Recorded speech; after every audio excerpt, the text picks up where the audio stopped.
Dans cet épisode de Carnet de route, nous suivrons les traces des empereurs mandchous lors d'un voyage à travers Chengde dans le nord de la Chine. Nous parcourrons une ancienne résidence d'été impériale, des terres de chasse et des sources chaudes, soit une aventure impressionnante, riche en histoire, culture et nature. Bonjour et bienvenue dans cet épisode de Carnet de route. Je m'appelle Min Jueli. Dans cet épisode, je vous ferai découvrir les meilleurs endroits de Chengde, une ville située au nord-est de Pékin, à quelques heures à peine.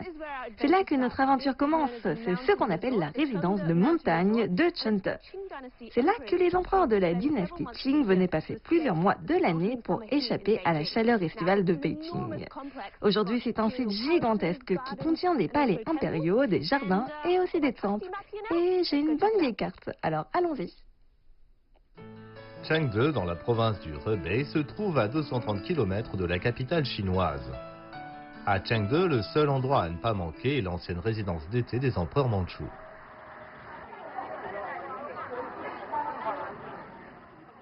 C'est l'un des 4 jardins les plus célèbres de Chine, une attraction touristique 5A et depuis 1994, un site du patrimoine mondial de l'UNESCO.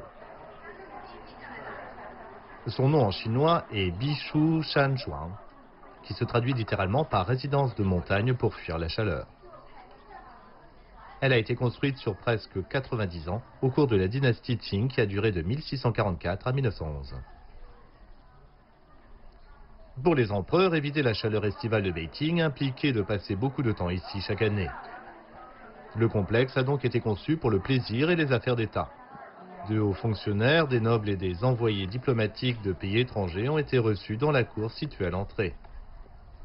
Au fond du complexe se trouvaient les chambres à coucher impériales. Bien que grand en taille, le style du complexe se caractérise par une plus grande élégance et simplicité comparée aux résidences impériales à Beijing. Nous en avons presque fini avec la partie du site où se trouvaient les quartiers résidentiels et où la plupart des affaires administratives se déroulaient. Maintenant, on va s'amuser un peu plus. Je vais vous montrer cette carte, enfin à la moitié.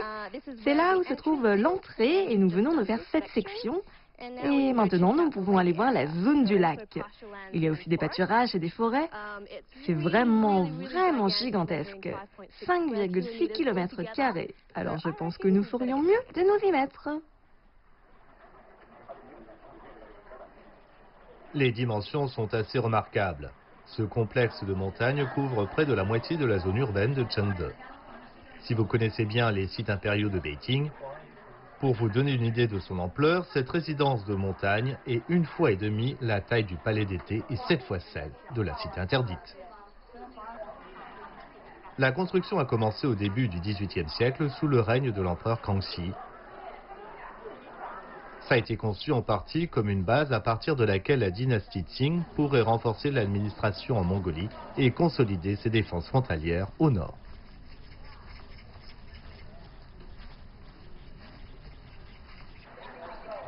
Chaque automne, l'empereur Kangxi amenait des dizaines de milliers de personnes à la chasse et à l'entraînement militaire dans ses prairies. Ce convoi impérial au départ de Beijing devait vraiment être quelque chose. Sur ce passage, 21 édifices où l'empereur pouvait manger, se reposer et s'acquitter de ses obligations politiques ont été construits. Le complexe de Chengde étant le plus grand de tous. L'ensemble est divisé en 4 parties, chacune ayant son propre thème. La zone des palais que nous venons de voir, une région lacustre parsemée d'îlots, d'étangs, lotus et de pagodes, une plaine et enfin une zone vallonnée. C'est presque un microcosme de la Chine où l'empereur pouvait se donner une idée de l'étendue de son pouvoir.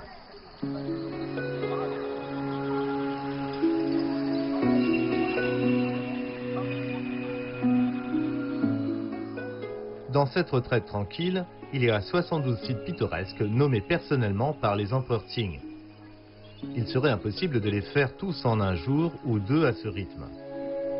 Mais le but est de se détendre de toute façon. L'empereur Qianlong aurait passé plus de 5 ans de ses étés ici et nous n'avons aucun écrit relatant le fait qu'il s'y soit ennuyé une seule fois. Beaucoup de ces sites pittoresques autour du lac sont des copies de célèbres jardins paysagers du sud de la Chine. Derrière moi, vous voyez deux caractères chinois, Jingshan.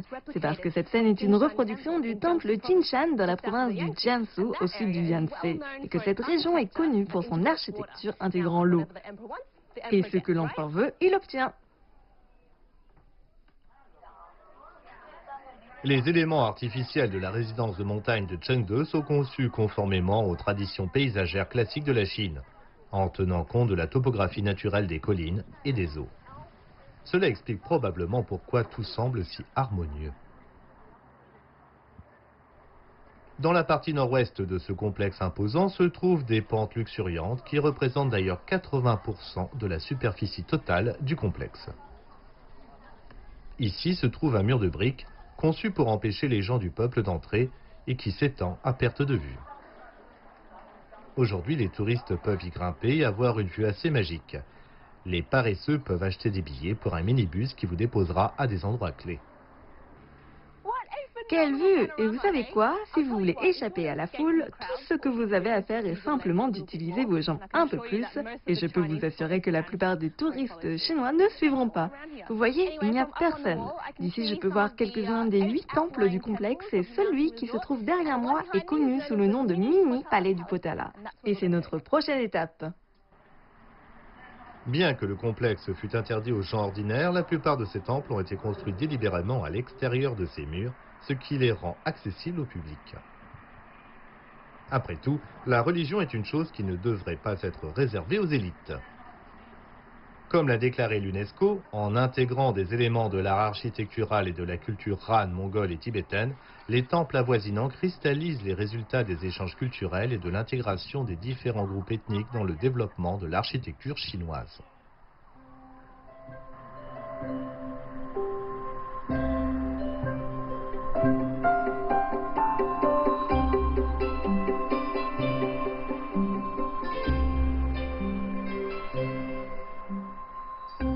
En d'autres termes, il mérite une visite. En particulier le Mini Potala, soit de son vrai nom, le temple Putuo Zhongshan. Ce site sacré a été construit entre 1767 et 1771 sur le modèle du palais du Potala à Lhasa. C'est avec une certaine déception que Joey remarque que ces sortes de trapèzes ne sont pas de vraies fenêtres, mais juste pour la décoration. Malgré tout, elle est fascinée par la magnifique fusion des styles Han et tibétains. De plus, le temple Putuo Zhongshan est immense. 22 hectares, c'est exactement la moitié de la cité du Vatican. Donc, si vous n'avez pas atteint votre objectif en nombre de pas à la journée, vous y arriverez certainement ici.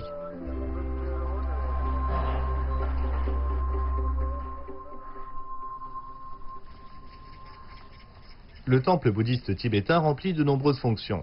Outre le but évident d'accueillir des activités religieuses, c'est ici que l'empereur a reçu les chefs des minorités ethniques de l'Empire Qing.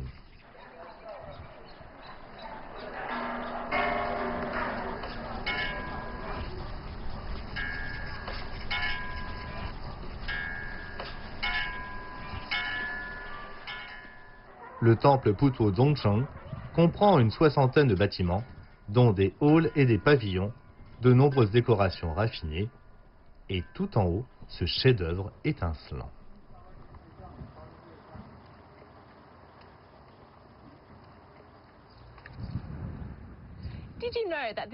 Saviez-vous que ce temple a été construit à l'origine pour commémorer le 60e anniversaire de l'empereur Qianlong? Je dirais que c'est un joli cadeau d'anniversaire. Regardez ce toit derrière moi, c'est splendide. Il est doré avec des milliers de kilos d'or. Ce mini palais du Potala est le plus grand des 8 temples extérieurs de Chengde et l'un des plus vastes ensembles de temples de toute la Chine. Impressionnant, non?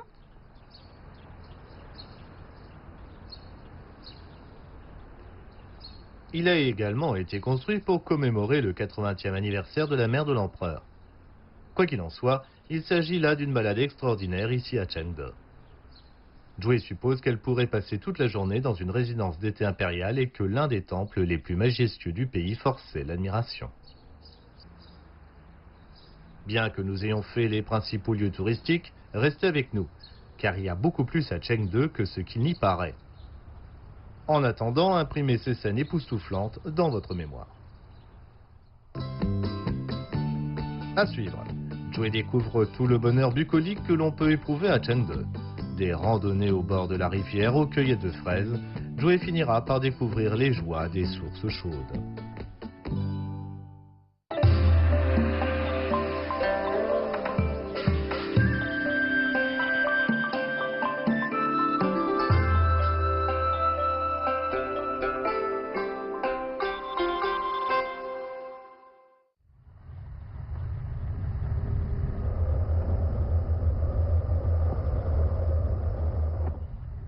Nous nous dirigeons hors de la résidence de montagne de Chengde vers une quiétude d'émeraude à 80 km sur les sentiers verdoyants d'une réserve naturelle. Nous sommes dans le district de Longhua, au nord-est du centre-ville de Chengde. Cette réserve naturelle borde la ville de Chefeng, dans la région autonome de Mongolie intérieure. Autrefois, cette échappée verte faisait partie des terres de chasse impériales. Il s'agit du parc forestier du barrage de Maoqing et les habitants vous diront avec fierté que c'est l'endroit le plus proche de Beijing, avec apparemment le meilleur paysage naturel. Je dois dire que l'air est nettement plus frais et plus propre ici. Et c'est aussi la première fois que je mets des manches longues depuis des années. Il fait beaucoup plus frais, même avec du soleil. Quoi qu'il en soit, nous allons essayer de trouver la source de la rivière Wulie, qui se trouve à environ 1 km en amont d'ici. Voyons si ça va être sportif.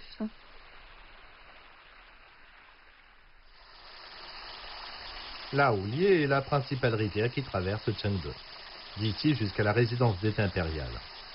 Avant la construction de cette dernière, Chengde n'était qu'un petit village au bord de la rivière Wulie.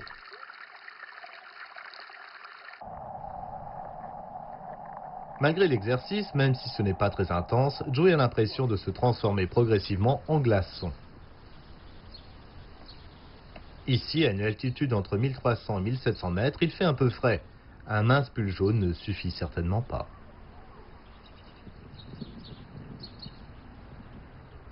En parlant de météo, la température moyenne annuelle à Chengde avoisine les 9 degrés Celsius.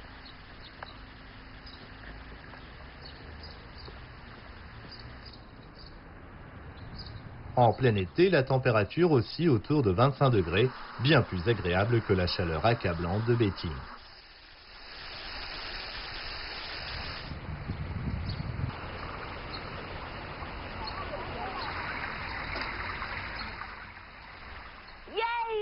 Oui, c'est ça, la source de la rivière Wulie. On ne peut pas dire que j'ai vraiment transpiré. Je suis à moitié gelée, les températures ici sont beaucoup plus froides que dans la capitale. Mais avec cet air frais, j'ai l'impression d'avoir de nouveaux poumons. Il faut juste continuer à respirer et à respirer profondément.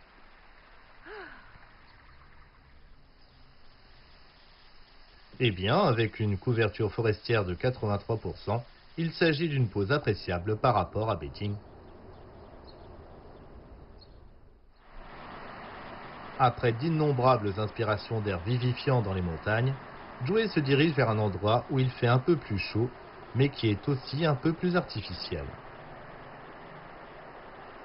Dans les parties habitées du district de Longhua, une grande communauté d'agriculteurs tire pleinement parti des terrains plats, des sols fertiles et des cours d'eau. Juste à côté de moi se trouve la rivière Wulie. Elle est connue comme la rivière mère de Chengde et comme nous le savons, elle commence là-bas dans les montagnes et s'étend sur 114 km à travers 3 districts appartenant à la ville de Chengde. On dit que la qualité de l'eau de cette rivière est excellente et qu'elle fournit une irrigation abondante pour l'agriculture, y compris les rivières et les fraises. Et en parlant de ça, il y a un verger de fraises juste là-bas. Oui, tout un village dédié à l'un des fruits préférés de Joey. Le village de Xidao regorge de fraises, mais aussi d'esprits novateurs. L'opération en cours intègre l'agriculture, les loisirs, le commerce électronique, le tourisme rural et la réduction de la pauvreté au nom de la belle baie rouge. D'un point de vue botanique, ce n'est pas une baie, c'est techniquement un polyakène, au cas où vous vous poseriez la question. Quoi qu'il en soit, grâce à un fort taux d'ensoleillement, il y a des centaines de cerfs et des centaines de cueilleurs de fraises, principalement des femmes de la région qui sont maintenant en mesure de mieux subvenir aux besoins de leur famille. Oups! Oui, c'est moi, avec un chapeau très élégant. Eh bien, dans cette région montagneuse, vous ne vous attendez pas à trouver des terres agricoles plates et fertiles. Mais la qualité de l'air et de l'eau sont si bonnes que des entreprises extérieures à la région sont venues ici pour la culture standardisée de fraises. Une grande partie est exportée, ce qui a permis aux revenus locaux de considérablement augmenter. Et les visiteurs comme moi peuvent venir ici cueillir des barquettes de fraises et se gaver toute la journée. Mm. Et le mieux dans tout ça, c'est qu'elles sont bio. La majeure partie de la production commerciale moderne utilise ce système de culture sur bâche. Des rangées de terre surélevées sont fumigées et recouvertes de plastique pour empêcher les mauvaises herbes et l'érosion, avec des trous pour le plant et son irrigation. Les fraises mûres sont cueillies et triées avant d'être finalement transformées en confiture et en smoothie. La production annuelle de fraises dans le monde entier est d'environ 9 millions de tonnes, dont 40% produites en Chine.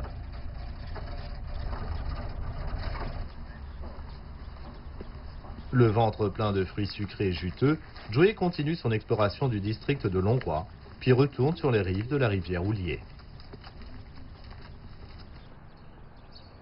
Ici, elle rencontre ce qui semble être un jardin d'Éden. Chengde regorge de paysages magnifiques. Ce n'est probablement pas tous les jours de l'année que cette mer de fleurs est en éclosion, donc nous avons de la chance de pouvoir l'admirer. Et sous les rayons du soleil après une pluie récente, se révèle un paradis pastoral étincelant.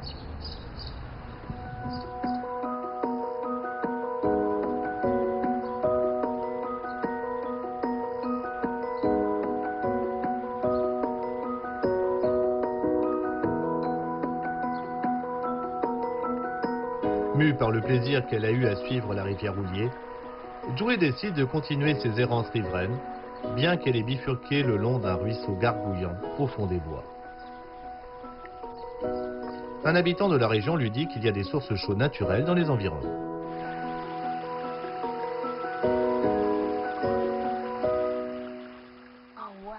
L'eau est chaude. Eh bien, je suppose que ce n'est pas vraiment surprenant, car la source d'eau chaude est juste là-haut. Joey ne sait pas si c'est loin. Mais avant qu'elle le sache, elle entend un joyeux bavardage dans un bassin limpide, bouillonnant et gris-bleu qui se matérialise devant ses yeux. Alors, on fait trompette? Oui, venez. C'est la source des autres sources chaudes. Oui. Waouh, c'est vraiment chaud. Oui, ça doit être bon pour les pieds. Mais en journée, c'est pour les femmes, le soir pour les hommes. Vraiment? On ne pourrait pas faire ça s'il y avait des hommes. Donc la règle ici, c'est que seules les femmes peuvent venir ici le jour et les hommes viennent la nuit pour tremper leurs pieds. C'est plutôt cool. Je suis vraiment tentée. Peut-être que je reviendrai. Joey se contentera finalement de cette discussion avant de reprendre son chemin.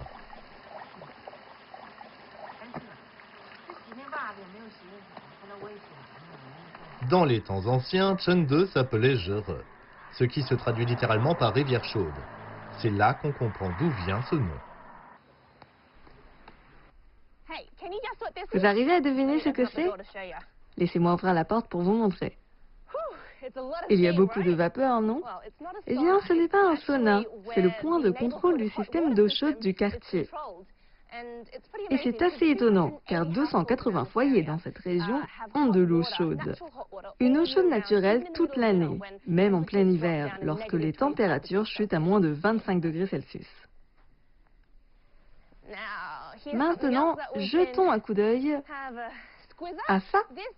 C'est un puits qui mène aux sources chaudes. Apparemment, la température de l'eau est à 98 degrés Celsius. Alors oui, c'est très chaud. Et c'est génial parce que vous pouvez venir ici vous réchauffer les mains quand il fait froid ou même préparer un repas.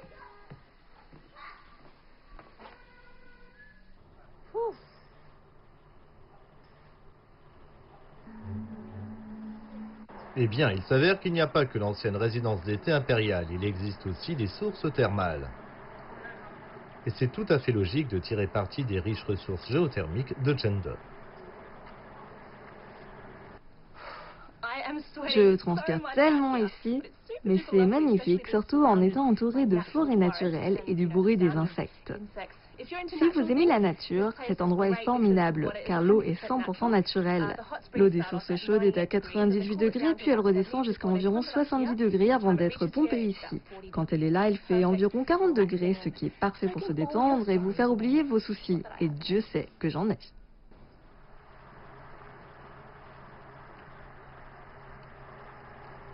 Ce qui rend l'eau des sources thermales naturelles à Chengde encore meilleure, c'est qu'elle contient 43 types de minéraux bénéfiques pour le corps. Et qu'elle est inodore. C'est pourquoi vous ne sentez pas l'odeur d'œuf pourri que vous sentez parfois dans d'autres sources thermales.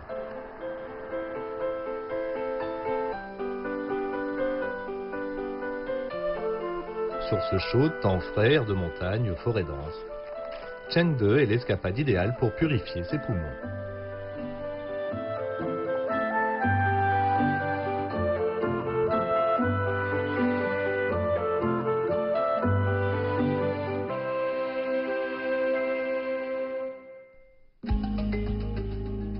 À suivre, une utopie absolue pour les artistes et les astronomes. Chengde se révèle merveilleuse le jour et magnifique la nuit. Oui, c'est magique 24 heures sur 24 et 7 jours sur 7.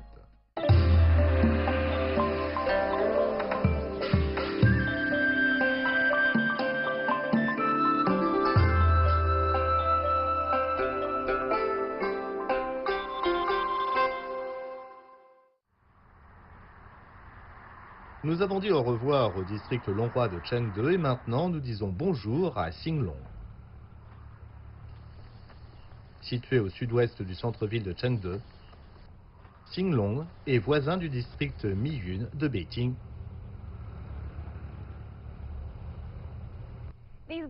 Ces falaises luxuriantes et très escarpées sont caractéristiques de la topographie du district de Xinglong. On dirait qu'un géant est venu ici avec un énorme couperet et a coupé toutes les montagnes.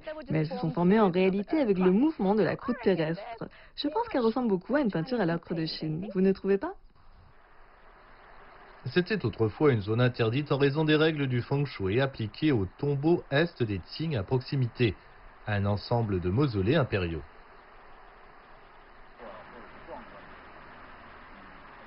Mais aujourd'hui, la route nationale G112 traverse la région et entre les véhicules et ces grands monticules rocheux, Joey repère une troupe d'artistes au bord de la route. Naturellement, cela éveille sa curiosité. Bonjour. J'ai remarqué toutes ces personnes, alors je suis venue voir ce que vous peignez. On peint la nature. Les montagnes et les cours d'eau à cet endroit sont très beaux.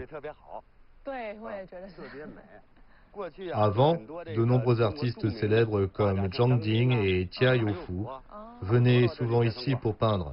Cet endroit a été interdit pendant 254 ans et il a été de nouveau accessible en 1915. C'est une scène assez spectaculaire, quoique légèrement gâchée par des bouffées intermittentes de gaz d'échappement de camions. Cependant, de nos jours, le district de Xinglong est surtout connu pour une réalisation humaine, née de brillants esprits scientifiques et de gros investissements.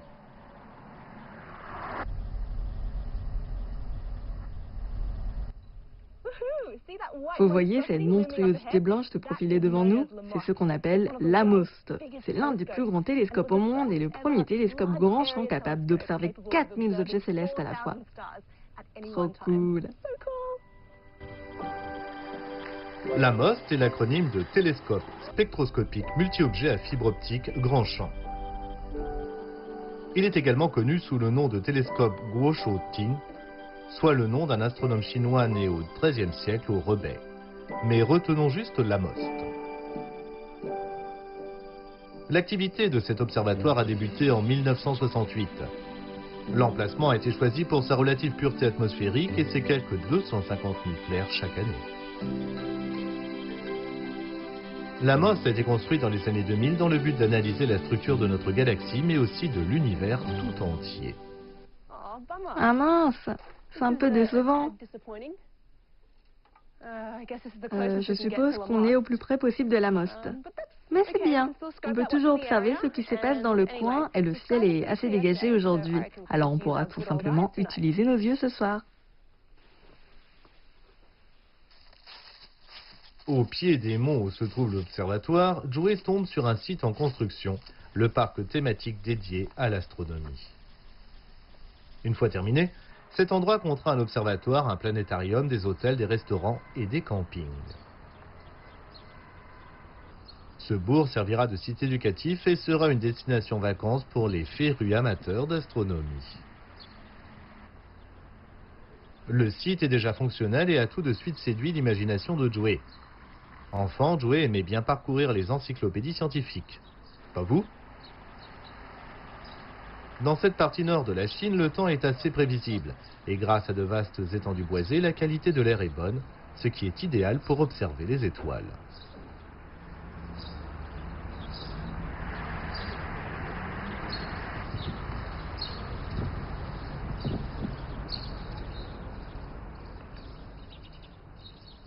À la tombée de la nuit, Joey commence à apercevoir un ciel qui lui manque énormément.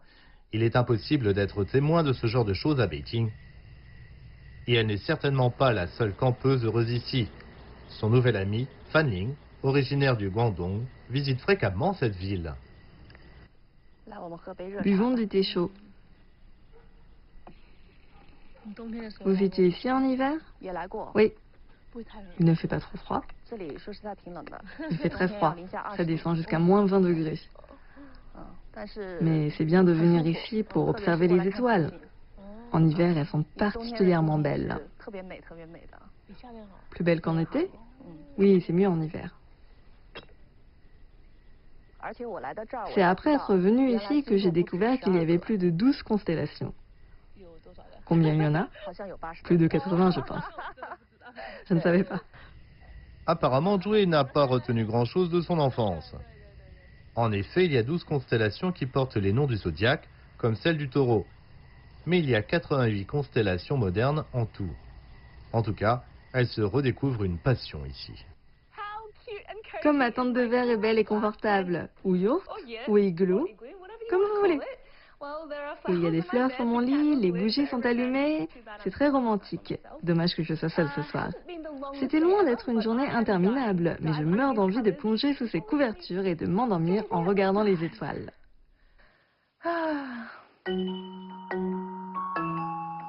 Chengde et ses charmes. Quelle ville scintillante avec tant d'histoire, de culture et de nature. Twinkle, twinkle, little star, how I wonder what you are. C'est le même ciel nocturne que les empereurs Qing voyaient à la résidence de montagne de Chengde il y a plusieurs siècles, lorsqu'ils venaient chasser dans les prairies et les forêts.